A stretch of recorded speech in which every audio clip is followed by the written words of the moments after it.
নমস্কার, স্বাগত জানাচ্ছি আজকের অনুষ্ঠানে। আজকে আমরা আলোচনা করছি পুরীর রথযাত্রা নিয়ে। মানে, ভারতে তো বটেই, বোধহয় বিশ্বেরই অন্যতম পুরনো আর বর্ণময় একটা ধর্মীয় উৎসব, তাই না? একদম, হ্যাঁ। আমাদের কাছে কিছু লেখা এসেছে, শিরোনামটা হলো পুরীর রথযাত্রা, ইতিহাস ও অলৌকিক রহস্য। তো আমাদের আজকের আলোচনার উদ্দেশ্য হলো এই হাজার বছরেরও বেশি পুরনো উৎসবটার গভীরে যাওয়া, এর ইতিহাস, এর তাৎপর্য আর এর সঙ্গে জড়িয়ে থাকা কিছু অদ্ভুত রহস্যময় দিক নিয়ে কথা বলা। ঠিক। চলুন শুরু করি তাহলে এই বিশাল ঐতিহ্য নিয়ে। নিশ্চয়ই।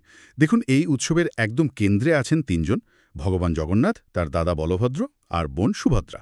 মূল ঘটনাটা তো হলো তাদের বছরের একটা বিশেষ যাত্রা, শ্রীমন্দির থেকে গুন্ডিচা মন্দির পর্যন্ত। হ্যাঁ, যেটাকে মাসির বাড়ি বলা হয়, তাই তো? ঠিক, লোকমুখে ওটাই বলে মাসির বাড়ি। হুম। কেউ কেউ এটাকে ভগবান জগন্নাথের বাগান বাড়ি বা একটু বিশ্রামের জায়গাও মনে করেন। মানে একটা পরিবর্তনের জন্য যাওয়া আর কি। আর এর পিছনে একটা গভীর পৌরাণিক যোগও আছে। ও, তাই নাকি? কিরকম? হ্যাঁ, মনে করা হয়, একটা বিশ্বাস আছে যে বহুকাল আগে দ্বারকা থেকে কুরুক্ষেত্রে শ্রীকৃষ্ণ, বলরাম আর সুভদ্রা একবার যাত্রা করেছিলেন। সেই ঘটনার স্মৃতি বা অনুসরণে এই উৎসবটা পালিত হয়। এটা এর আধ্যাত্মিক ভিত্তি বলতে পারেন। আচ্ছা আচ্ছা, কুরুক্ষেত্রে যাত্রা, সেটার কি কোনো বিশেষ কারণ ছিল? হ্যাঁ, প্রচলিত বিশ্বাস যেটা বলে, সে সময় সূর্যগ্রহণ ছিল, আর সেই উপলক্ষে কুরুক্ষেত্রের পবিত্র সরোবরে স্নান করার জন্যই নাকি তারা গেছিলেন। তো সেই যে একটা মিলন আর যাত্রা, সেই স্মৃতিটাই পুরীর রথযাত্রার মধ্যে দিয়ে প্রতি বছর ফিরে ফিরে আসে, উদযাপন করা হয়। এটা শুধু একটা সাধারণ ভ্রমণ নয়, এটা আসলে ভক্তদের সঙ্গে ভগবানের একটা মিলনের প্রতীক। আর ভাবুন, হাজার বছরেরও বেশি সময় ধরে চলে আসছে। হাজার বছর! সত্যি ভাবলে অবাক লাগে। আচ্ছা, আর এই যাত্রার সবচেয়ে বড় আকর্ষণ তো নিঃসন্দেহে ওই বিশাল রথগুলো। একদম। 3টে রথ থাকে। ভগবান জগন্নাথের রথ নন্দীঘোষ, ওটায় নাকি 18টা চাকা থাকে। হ্যাঁ, নন্দীঘোষে 18টা। আর বলভদ্রের রথ তালধ্বজ, ওটায় 16টা। আর দেবী সুভদ্রার রথ দর্পদলন, সেটায় 14টা চাকা। মানে প্রত্যেকটা রথ যেন এক একটা চলমান মন্দির। ঠিক তাই। আর রথগুলো যেভাবে তৈরি হয় সেটাও কিন্তু অসাধারণ। সবচেয়ে অবাক করার মতো তথ্যটা হলো, এই যে এত বিশাল বিশাল কাঠের রথ, এগুলো বানাতে কিন্তু একটাও পেরেক বা কোনো ধাতব কাঁটা ব্যবহার করা হয় না। পেরেক ছাড়া? বলেন কি? এত বড় কাঠামো কিভাবে জোড়া লাগানো হয় তাহলে? হ্যাঁ, পেরেক ছাড়াই। এটাই তো বিশেষত্ব। সম্পূর্ণটাই সেই প্রাচীন পদ্ধতিতে হয়। কাঠের খাঁজ কেটে খিলান টাইপের জিনিস ব্যবহার করে একটার সঙ্গে আরেকটা জুড়ে দেওয়া হয়। এই যে পেরেকবিহীন নির্মাণ, এটা একদিকে যেমন প্রাচীন কারিগরি জ্ঞানের প্রমাণ, তেমনি প্রকৃতির সঙ্গে মিলেমিশে থাকারও একটা দর্শন। সবকিছুই প্রাকৃতিক উপাদান দিয়ে গড়া। বাহ! এটা তো অসাধারণ ইঞ্জিনিয়ারিংয়ের নিদর্শন। আচ্ছা, এই যে নির্মাণ, এতে কি মাপজোকের পদ্ধতিও সেই পুরনো দিনের? হ্যাঁ, এবং সেটাই আরও একটা আশ্চর্যের ব্যাপার। রথ বানানোর সময়ে হাজার বছরের পুরনো নিয়মগুলো কিন্তু অক্ষরে অক্ষরে মানা হয়। এর যে কাঠামো, চাকা, এমনকি রথের দড়ি পর্যন্ত কোনো কিছুতেই আধুনিক মাপার যন্ত্র ব্যবহার হয় না। তাই নাকি? তাহলে মাপেন কিভাবে? নির্মাতারা বংশ পরম্পরায় যে জ্ঞানটা পেয়ে আসছেন সেটাই ব্যবহার করেন। মাপ নেওয়া হয় মানুষের শরীরের মাপ দিয়ে, যেমন ধরুন হাতের মাপ, আঙ্গুলের মাপ বা কনুইয়ের মাপ দিয়ে। এই পদ্ধতিটা শুধু ঐতিহ্যকে বাঁচিয়ে রাখা নয়, এটা কারিগরদের অভিজ্ঞতা আর প্রকৃতির ওপর যে নির্ভরতা সেটারও প্রতীক। আর এই রথেই দেবতারা প্রায় ৩ কিলোমিটার রাস্তা যান গুন্ডিচা মন্দিরে। সেখানে 7 দিন থাকেন তারা। হুম।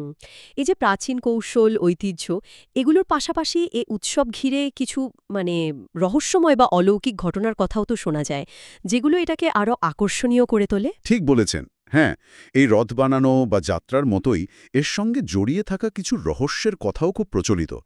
এগুলো বিশ্বাসীদের কাছে উৎসবের একটা অংশ হয়ে গেছে, না? এটা কি সত্যি? এটা বহুল প্রচলিত একটা বিশ্বাস। হ্যাঁ, যদিও এর কোনো বৈজ্ঞানিক প্রমাণ সেভাবে নেই, কিন্তু মানুষ এটা বিশ্বাস করে। আরও আছে, যেমন ধরুন, রথ যখন টানা হয়, লক্ষ লক্ষ ভক্ত দড়ি ধরে টানেন তো, হ্যাঁ হ্যাঁ। তখন নাকি অনেকেই এক ধরনের, বোঝানো যায় না এমন একটা অলৌকিক শক্তি অনুভব করেন, যেন মনে হয় রথটা নিজে নিজেই চলছে। ও আচ্ছা। আরও কিছু অবাক করা জিনিস শোনা যায়, যেমন ধরুন, দিনের বেলাতেও নাকি মন্দিরের যে মূল চূড়া, তার কোনো ছায়া মাটিতে পড়ে না। বলেন কি? ছায়া পড়ে না? হ্যাঁ, এরকমটাই বলা হয়। আবার মন্দিরের যে সিংহদ্বার, প্রধান দরজা, সেখান দিয়ে সমুদ্রের হাওয়া ঢোকে, কিন্তু ফেরার পথে সেই বাতাস নাকি আর বেরোয় না। শব্দ তরঙ্গের হয়তো কোনো খেলা, কিন্তু ব্যাপারটা বেশ অদ্ভুত শোনায়। এই ঘটনাগুলোর হয়তো কোনো বৈজ্ঞানিক ব্যাখ্যা পাওয়া যেতে পারে বা হয়তো যাবে না, কিন্তু এগুলো উৎসবের সঙ্গে জুড়ে আছে কিভাবে? মানে এর তাৎপর্যটা কি? যদিও এগুলো উৎসবের সঙ্গে জুড়ে আছে, তবে সর্বভারতীয় পুরী উৎসবের মতে প্রতিরথ মন্দিরের গড়ে ওঠার রীতি থেকে প্রায় ৩,০০০ বছর পিছিয়ে যায়। মানে পুরীর মন্দির থাকতে থাকতেও রথ ফিরিয়ে আসে। এখানেই তো বিষয়টা ইন্টারেস্টিং। এই যে রহস্যগুলো, এগুলো লোকবিশ্বাস হোক বা ব্যাখ্যা করা যায় না এমন ঘটনা, এগুলো কিন্তু উৎসবের যে আধ্যাত্মিক আবহ সেটাকে আরও গভীর করে তোলে, আরও জীবন্ত মনে হয়। এগুলো সায়েন্টিফিক্যালি প্রুভড কিনা সেই প্রশ্নটা হয়তো বড় নয়। ভক্তদের কাছে এগুলো তাদের বিশ্বাসকে আরও দৃঢ় করে। উৎসবের যে একটা রহস্যময়তা, সেটাকে অন্য মাত্রায় নিয়ে যায়। পুরীর রথযাত্রায় ইতিহাস, বিশ্বাস আর এই আপাত রহস্যময় ব্যাপারগুলো যেন একেবারে মিলেমিশে একাকার। তাহলে এই সব মিলিয়ে ব্যাপারটা কি দাঁড়ালো? একদিকে হাজার বছরের পুরনো ইতিহাস, ঐতিহ্য, অন্যদিকে পেরেক ছাড়া রথ বানানোর মতো দারুণ কৌশল, আবার এই আশ্চর্য রহস্যময় ঘটনাগুলো। এর মানে এটাই দাঁড়ায় যে পুরীর রথযাত্রা শুধু একটা বাৎসরিক ধর্মীয় উৎসব নয়, এটা আসলে তার থেকেও অনেক বেশি কিছু।